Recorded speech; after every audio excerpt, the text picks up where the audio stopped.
இதுதான் பெருநாள். Super Saravana stores. Samuthirakani அவர்களை தடைய மாபெரும் வெற்றிக்கு காரணமாக இருந்த சகோ அவர்களை பேச அழைக்கிறோம். இறைவனுக்கு நன்றி. எல்லா மனசுமே ஒரு வெற்றிக்காக தான் ஏங்கி கிடக்குது. இந்த வெற்றி ரொம்ப ரொம்ப ஆழமாக உள்ளே போய் மனசுக்குள்ளே நிறைய விஷயங்களை சரி பண்ணிடுச்சு, அப்படி தான் சொல்லணும். எப்போவுமே சேனலில் இருக்கிறவங்க சொல்லவே மாட்டாங்க வெற்றியை. நல்லா இருக்குது, நிறைய நம்பர் வந்திருக்கு, உண்மையிலே இதுதான் அப்படின்னு சொல்லவே மாட்டாங்க. முதல்ல ஒருத்தன் சொல்லியிருக்கேன், அதுக்கே ரொம்ப சந்தோஷமாக இருக்குது. என்னென்னா கிட்டத்தட்ட நான் 3000 எபிசோட் டைரக்ட் பண்ணியிருக்கேன் ஸ்மால் ஸ்க்ரீனில். 3000 எபிசோடும் வாலில் வெடி வச்ச மாதிரி தான் ஓடிக்கிட்டு இருப்போம். அப்போ வரைக்கும் இது ஜெயிச்சிருச்சுன்னு சொல்லவே மாட்டாங்க. இல்லை இன்னும் கொஞ்சம் இருந்திருக்கலாம், இன்னும் கொஞ்சம் மேலே போயிருக்கலாம், இப்படியே தான் பேசிக்கிட்டு இருப்பாங்க. ஒரே ஒருத்தன் மனசார இன்றைக்கி சொல்லியிருக்கேன், ரொம்ப சந்தோஷமாக இருக்குது. முழுக்க முழுக்க கௌசிக் மேலே வச்ச நம்பிக்கை தான் இந்த படைப்பு. என்னென்னா கௌசிக் ஒரு 10 நிமிஷம்தான் இந்த படைப்பை பற்றி சொன்னார். நான் சர்ரா தம்பி, எனக்கு நாளைக்கு இல்லை நாளை கழித்து எப்போ ரெடி ஆகுதோ எனக்கு ஸ்கிரிப்ட் அனுப்பிச்சிருங்க, நான் ஒரு வாட்டி படிச்சிடுறேன் அப்படின்னு. இப்போ வரைக்கும் அனுப்பலை.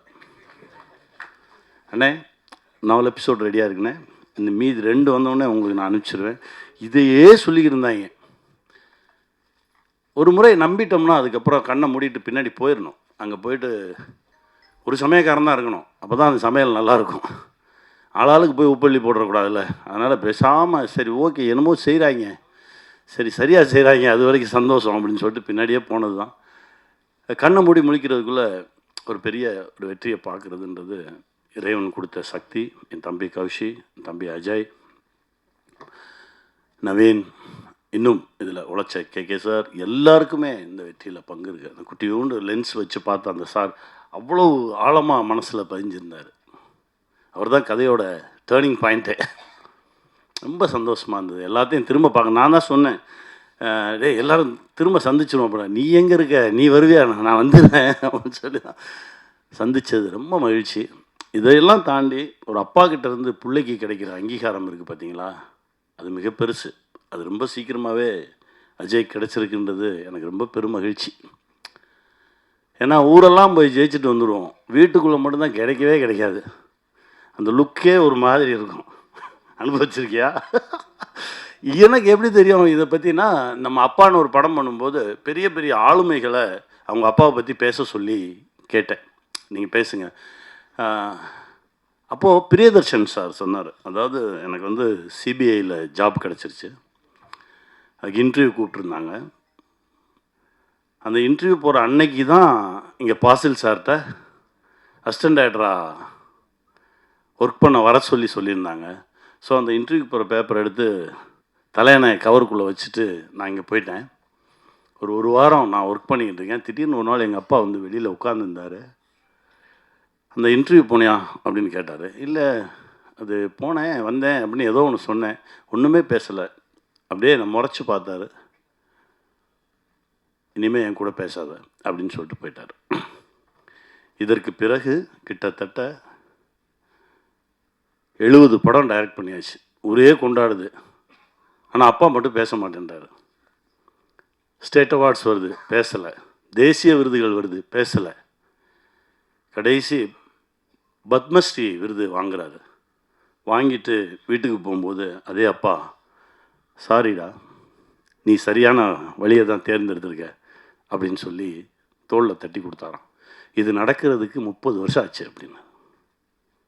அந்த மாதிரி தகப்பன் ஒரு கனவில் இருக்கும்போது அந்த தகப்பன் கனவை பிள்ளைங்க ஈடுகட்டுறது ரொம்ப கடினம். அது இப்போது தம்பி அஜய் கிடச்சிருக்கிறது ரொம்ப பெருமகிழ்ச்சி, ரொம்ப சந்தோஷம். இந்த வெற்றி இன்னும் நிறைய தூரம் எங்களை இழுத்துட்டு போகும், நிறைய தூரம் கொண்டு போய் எங்களை நிறுத்தும். என் தம்பி முகுந்தனுக்கு நன்றி சொல்லணும். பேய் மாதிரி ஒருத்தன் இயங்கிக்கிட்டே இருந்தான் அந்த செட்டில்.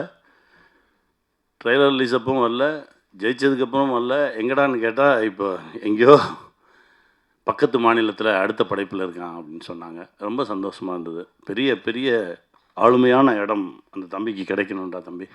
கௌஷி கொடுங்க. சாரி, நடுவில் ஷாக் அடிக்குது. அவர் இங்கே இருக்கும்போது இருந்ததை விட பெரிய போஸ்ட்டுக்கு தான் இப்போ கொச்சினுக்கு அவருக்கு அனுப்பியிருக்கோம். சந்தோஷம், ரொம்ப மகிழ்ச்சி. இந்த வெற்றி இன்னும் நிறைய உரமாக இருக்குது. இன்னும் பல வெற்றிகளை கொடுக்கறதுக்கான ஓட்டத்தை தெம்பையும் கொடுத்துருக்கு. ஜெயிப்போம், திரும்ப திரும்ப சந்திப்போம், மகிழ்ச்சியை பகிர்ந்துக்குவோம், வெல்வோம். தயாரிப்பாளர் சங்கம் மற்றும் தயாரிப்பாளர் சங்க பொருளாளராக 27 வருடங்களாக தயாரிப்பாளர் சங்கத்தில் அதிக வாக்கு வித்தியாசத்தில் வெற்றி பெற்ற ஒரு மாமனிதர், கலை மாமணி திரு அழகன் தமிழ்மணி அவர்களை இப்போது பேச அழைக்கிறோம். அவர் மகனுக்காக இங்கு வந்திருப்பது பெருமையும் கூட.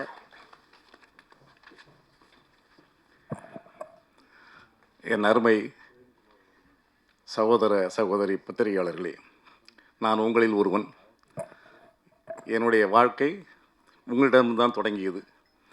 அதில் என்னோடு பணியாற்றியவர்கள் நாங்கள் சகோதரர்கள பழையவர்கள் இதில் நிறைய பேர் இங்கே இருக்கிறீங்க. அதனால் நான் என்னுடைய வாழ்க்கை தொடக்கத்திலிருந்து என் வாழ்க்கைக்கு சப்போர்ட்டாக இருந்த உங்களுடைய எல்லோருடைய கமலமலர் பாதங்களிலும் என் நன்றியை சமர்ப்பிக்கின்றேன். இது மேடையில் அமர்ந்திருக்கின்ற என் மகன்கள் என்று சொல்லும் பொழுது உங்களுக்கெல்லாம் ஆச்சரியமாக இருக்கும். உண்மையிலேயே என் விஸ்டா விஷனில் நடித்தவர்கள், என் விஸ்டா விஷனில் பயின்றவர்கள் அவ்வளோ பேருமே எனக்கு மகன்களாகத்தான் இருந்து, அப்பா என்ற ஒரு வார்த்தையை தவிர வேறு எதுவும் பேசி அறியாதவர்கள். அவ்வளோ பேருக்கு நான் தந்தையாக இருந்து எல்லாம் செய்தேன். அந்த பட்டறையிலே அந்த இதில் உருவாகி வந்த என் மகன் கௌசிக்கு இங்கே பார்க்கும் பொழுது எனக்கு மிகப்பெரிய சந்தோஷம். அதே மாதிரி என் மகனை நான் ப்ரொடியூசராக வளர்க்கலை. ஆரம்ப காலத்திலிருந்து அவனை சினிமாவில் அடிமட்டத்திலிருந்து அவனை உருவாக்கியிருக்கிறேன். என்னுடைய சீரியல்லாம் நடிக்க வச்சேன்.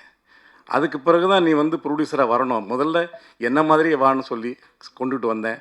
என்னுடைய உதவிகள் இல்லாமையே இன்றைக்கு இந்த அளவுக்கு வளர்ந்திருக்கின்ற என் மகன் அஜய் கிருஷ்ணாவுக்கு என்னுடைய மனமார்ந்த வாழ்த்துக்கள். அதே மாதிரி இங்கே நான் படங்களை எப்பொழுதுமே என்னுடைய படங்கள், நான் எடுத்த படங்களாகட்டும் சீரியலாகட்டும், நான் தனிப்பட்ட முறையில் படம் பார்த்ததே இல்லை. ஒரு படங்களை கூட நான் பார்க்க மாட்டேன். தியேட்டரில் உட்காந்து எல்லோரோடும் நானும் டிக்கெட் வாங்கி உட்காந்து தான் படம் பார்ப்பேன். ஏன்னா அப்போ தான் ஒவ்வொருத்தருடைய இது எனக்கு தெரியும்னு சொல்லி. ஆனால் இந்த தடையும் எனக்கு அதில் ஒரு சின்ன இதை நான் என் தயாரிப்பு சங்க எலெக்ஷன் நடக்கும்போது கூட என் மகன் சரவணனும் என் மகனை கூப்பிட்டு இந்த படத்தில் இருந்தீங்கன்னா கௌசிக்கு சொன்னதுனால ஒரு சின்ன பாத்திரம் தான் அதில் நடித்து கொடுத்துட்டு போனேன். ஆனால் இந்த தடையும் சீரியலை நான் என்னடா இது, நம்ம தேட்டரில் படத்தை பார்த்து பழக்கப்பட்டவங்க, சரி வர தேட்டருக்கு. அதே மாதிரி என் வீட்டில் உட்கார்ந்து இந்த தடயத்தை நான் பார்க்கும் பொழுது இயக்குனருடைய கைவண்ணமும் கேமராமேனுடைய அதை நான் என்ன சொல்கிறேன், நானும் நிறைய படங்கள் எடுத்திருக்கேன். எங்களுடைய இதில் உருவானவர்கள் நிறைய பேர், இன்னும் சொல்லப்போனால் நேஷ்னல் அவார்டு வாங்கின டைரக்டர்கள்லாம் கூட எங்கள் படத்தில் தான் அசிஸ்டன்ட் டைரக்டராக வேலை பார்த்தவங்க. ஜனநாதன் சொல்லி என் கூட பிறந்த தம்பி, அவங்களாம் செஞ்சது மாதிரியே ஒரு வெப் சீரியஸ் சினிமா, அதாவது வெப் சீரியஸாகவே எனக்கு தெரியல அடுத்தது என்னன்னு சொல்லி நான் அந்த படம் பார்க்க உட்கார்ந்து, அந்த தடயத்தை பார்க்க உட்கார்ந்த நான் முடிகின்ற வரைக்கும் ராத்திரி 11:45 மணி வரைக்கும் உட்கார்ந்து அதை பார்த்து முடித்து விட்ட பிறகு தான் சாப்பிடவே எழுந்திரிச்சேன். அந்த அளவுக்கு அடுத்து என்ன என்றதை கண்டினியூவாக கட்டி போட்ட இயக்குனருக்கும் இந்த கேமராமேன், அதில் பணியாற்றிய எடிட்டர் ரொம்ப ஷார்ப்பாக பண்ணியிருந்தார். இதெல்லாம் பார்க்கும்போது அது வெப் சீரியஸ் நான் நினைக்கல.